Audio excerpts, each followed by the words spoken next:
Speaker, sir, have you ever wondered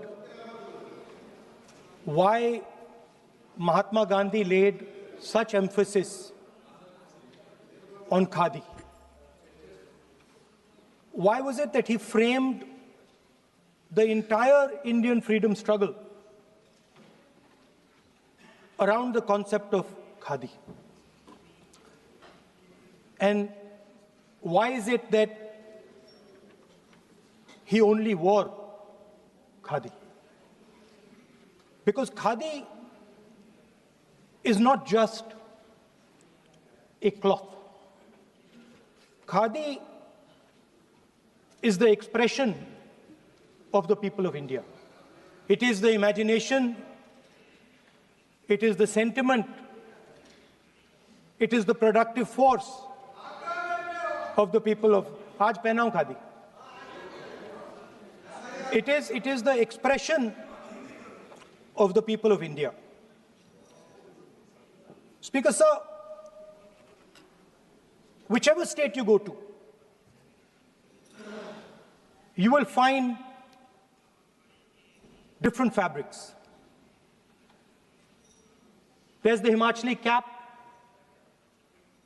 Assamese gamcha, Banarsi sari, Kanchipuram sari, Naga jacket, and you will find that all these fabrics represent the people. When the people of Assam give you the gamcha, they're not just giving you a piece of cloth. They're giving you an expression. They're giving you a piece of their history, their tradition, their future, their imagination.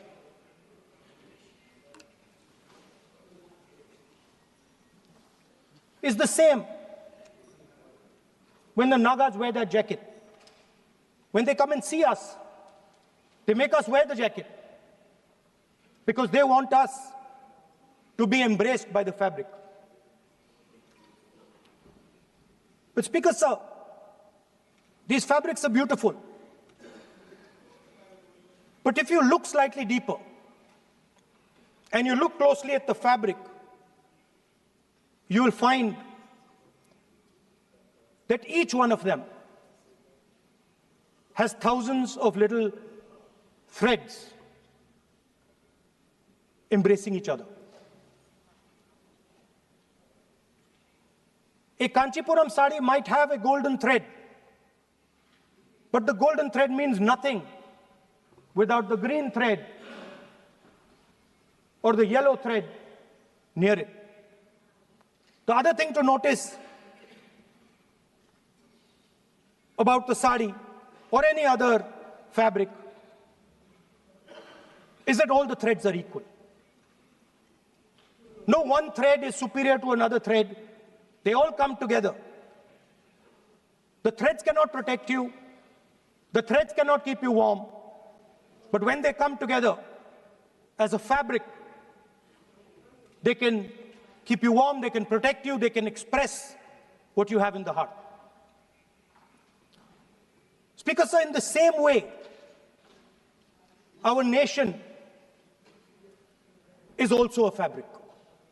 It's a fabric made up of 1.4 billion people, and the fabric is woven together by the vote. Let me repeat it. It is a fabric of 1.5 billion people, and it is woven together by the vote. Everything that we see, in fact, this house where I'm standing today, the Lok Sabha, Rajya Sabha, Vidhan Sabhas across the country, Panchayats across the country, none of them would exist if the vote did not exist.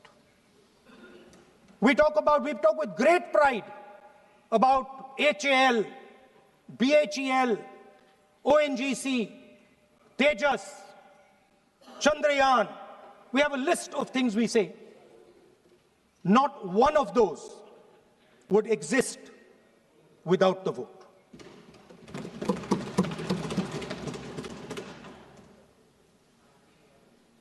Speaker, sir, it is the idea that every thread, every person in the Union of India is equal that disturbs my friends in the RSS. They are happy to see the fabric, but they cannot stand the idea that every single person in the fabric of our country, regardless of what religion they come from, regardless of what community they come from, regardless of what language they speak, should be equal. Because they fundamentally do not believe in equality.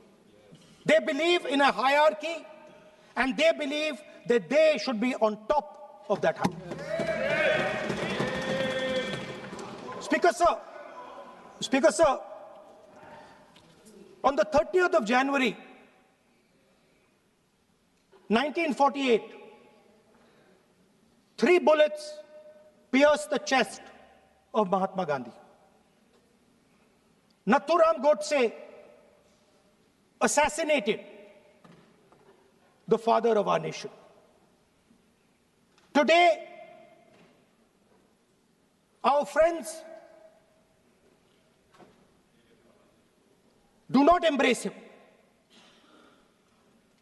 Today, our friends have pushed him away.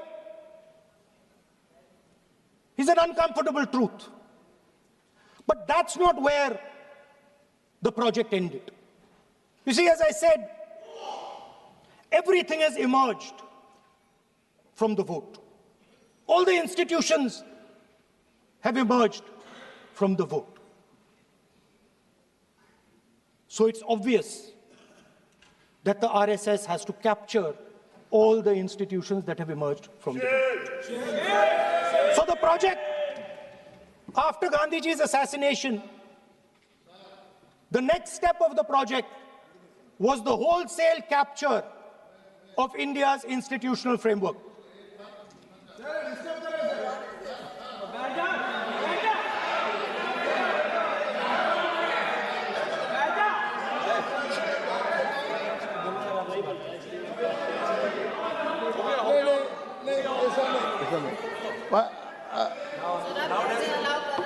So what is this, sir? Sir, अभी नहीं पढ़ना होगा।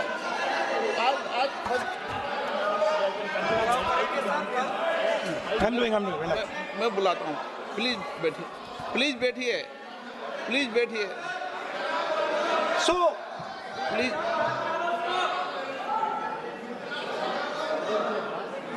sir,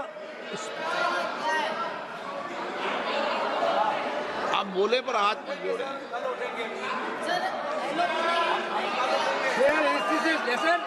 Sir, these are uncomfortable truths, but they have to be spoken.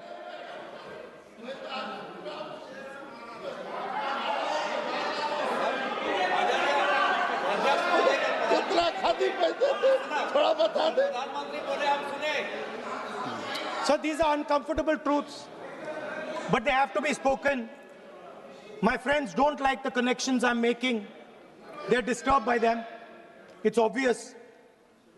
Speaker, sir, so after the father of the nation was assassinated, his vision of an equal India, of an India where institutions belong to the people, had to be destroyed. And so the process started, and the RSS attempted to capture one institution after the other. And I will give some examples so that it is crystal clear that this is the case.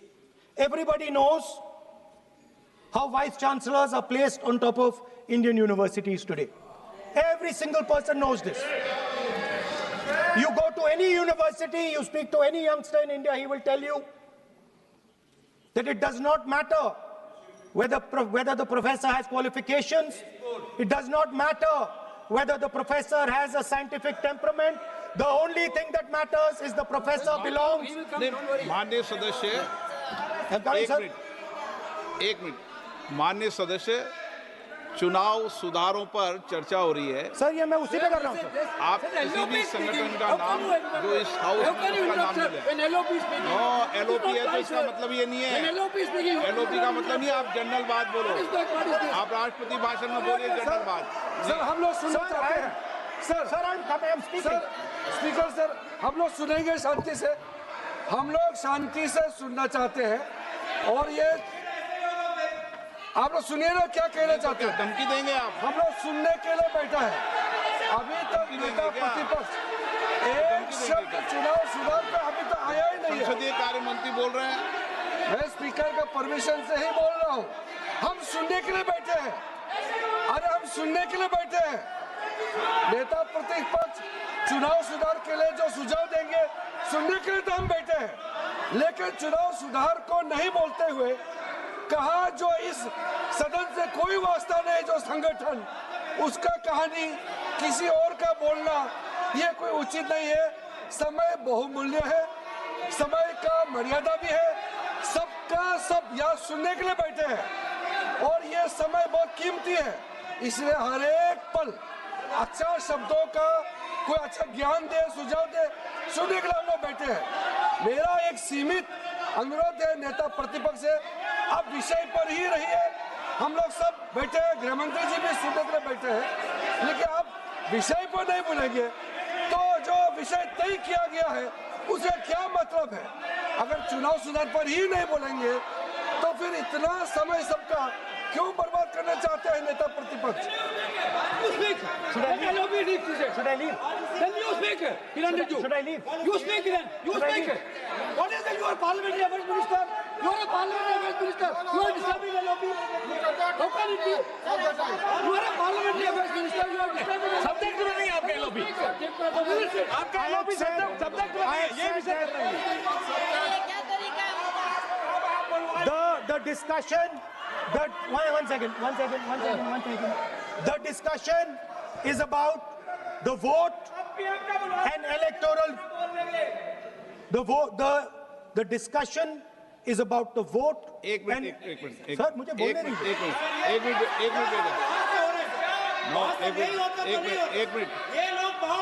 Minute बैठिए।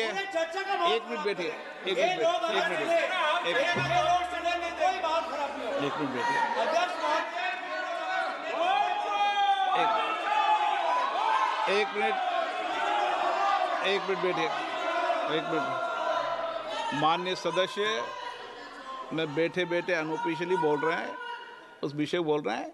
सदन की गरिमा को बनाए रखें। आसन को चुनौती देने का प्रयास मत करिए, ये ठीक नहीं है। Speaker sir, I want to make it very clear. Please. Speaker sir, I want to make it very clear. The discussion is about votes.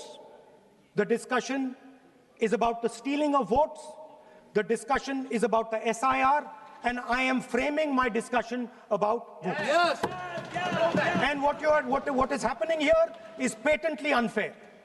I am not being allowed to speak. I am being disturbed, and I put my protest here. I have done absolutely nothing wrong.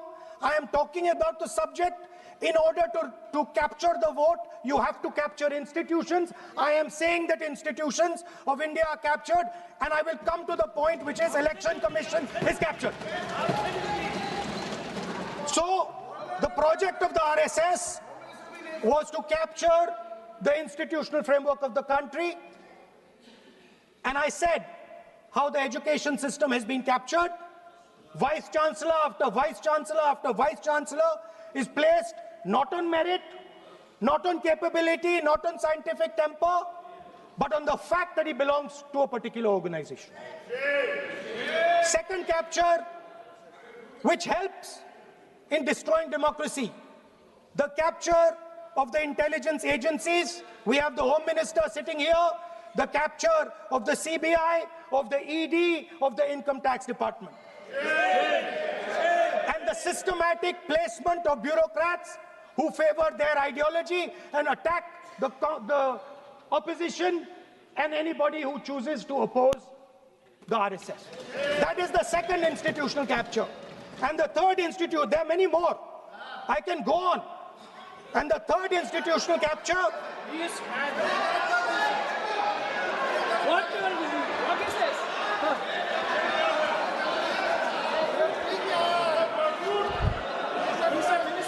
मानिए please मानिए. Yes, become Sunday.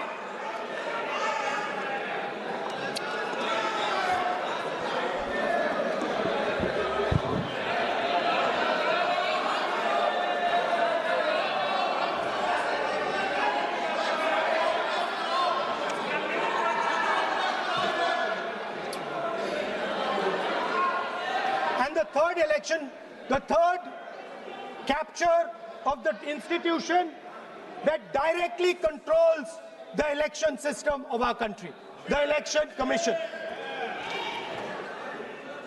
Now, I'm not saying this without proof.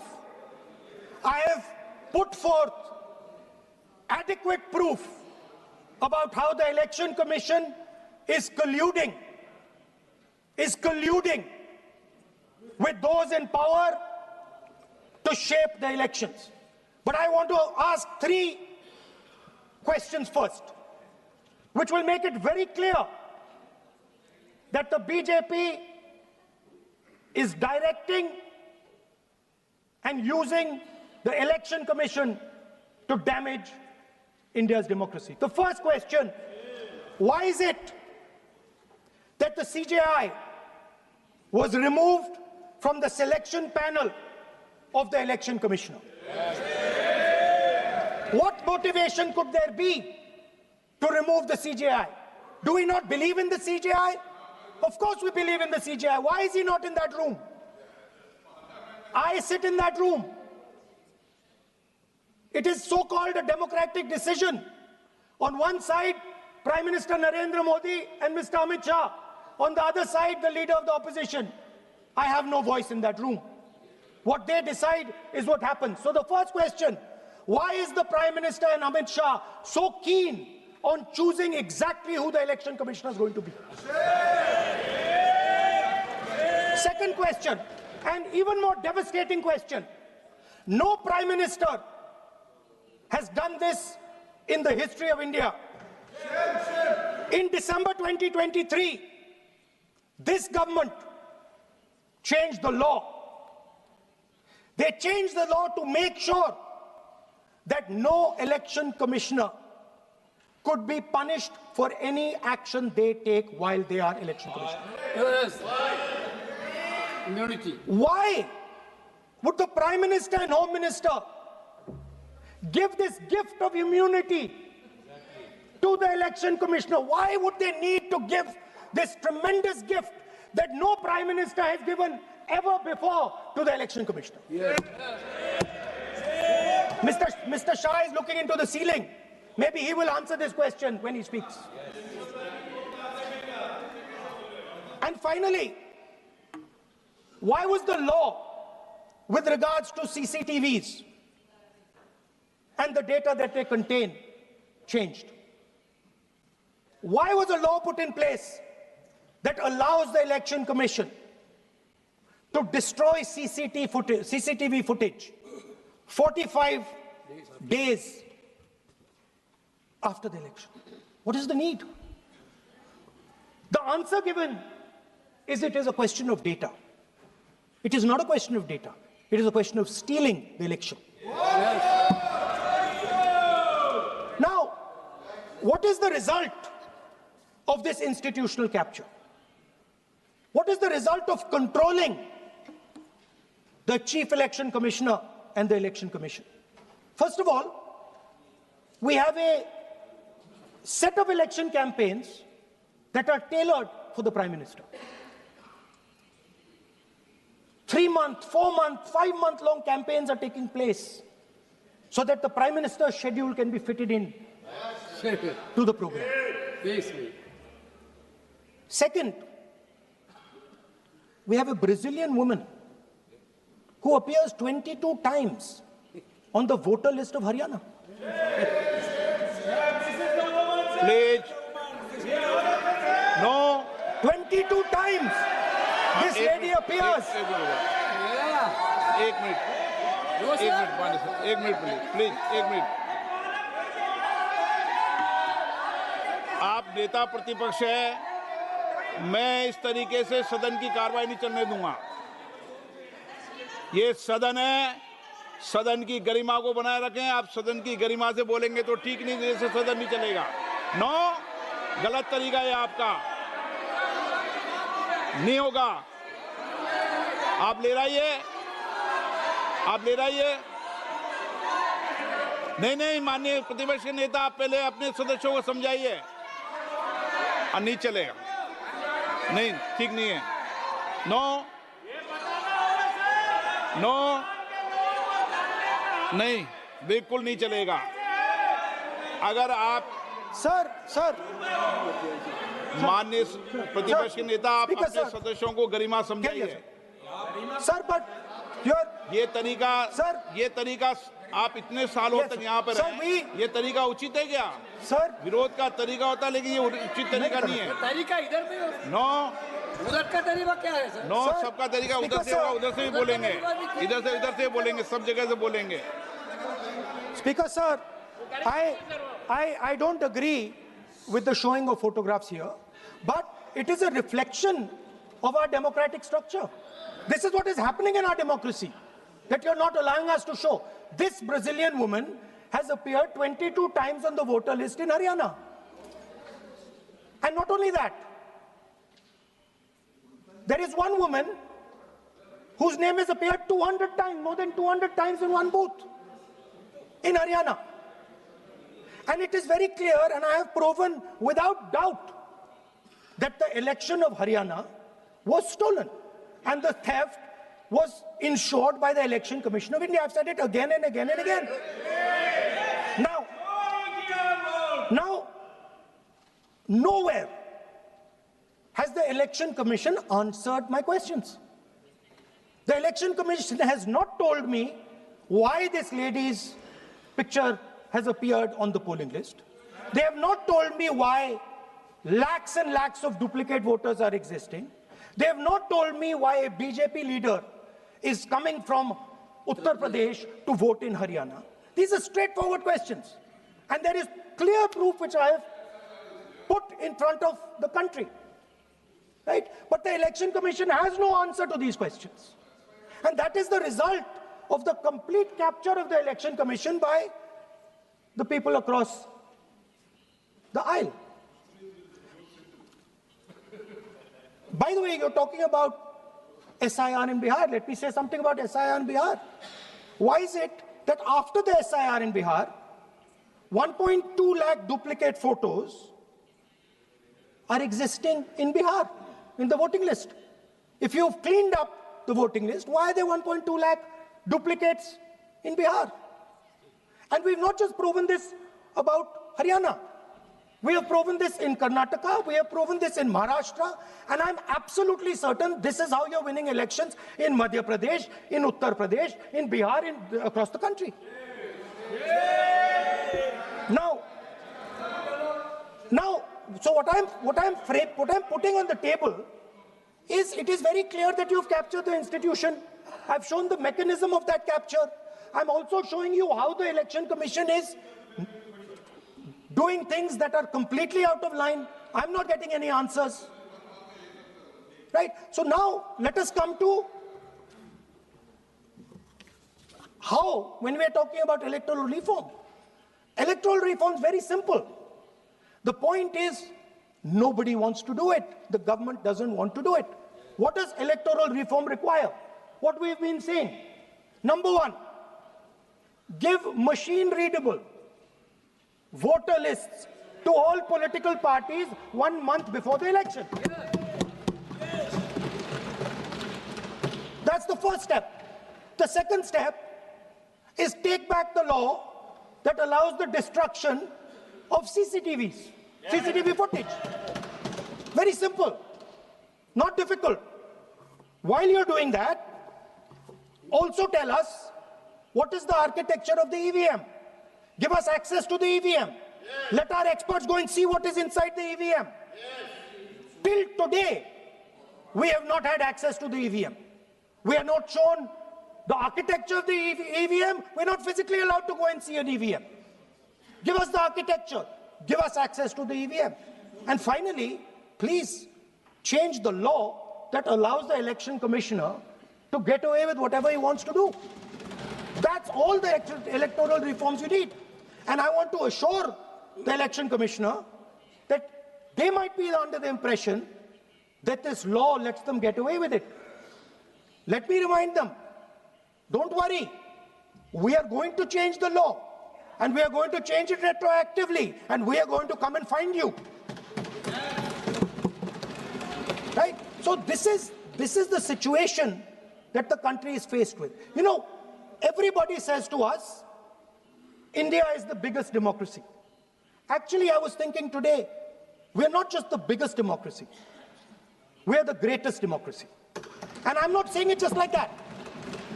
I'm saying it, America calls itself the oldest democracy. But the democracy that weaves together the largest number of people, the largest diversity of people, the largest number of languages, the largest number of states is this country. And so our most powerful asset, the thing that stitches together the entire concept of modern India, stitches together the fabric of modern India, brings people together, allows them to build this great nation, is being attacked by these people. They're destroying it. You know they're destroying it. I know they're destroying it, and they know they're destroying it. And I'd like to conclude by saying that the biggest anti-national act you can do is vote chori. There is no bigger anti-national act that you can do than vote chori. Because when you destroy the vote, you destroy the fabric of this country. You destroy modern India, you destroy the idea of India. So I'd like to conclude by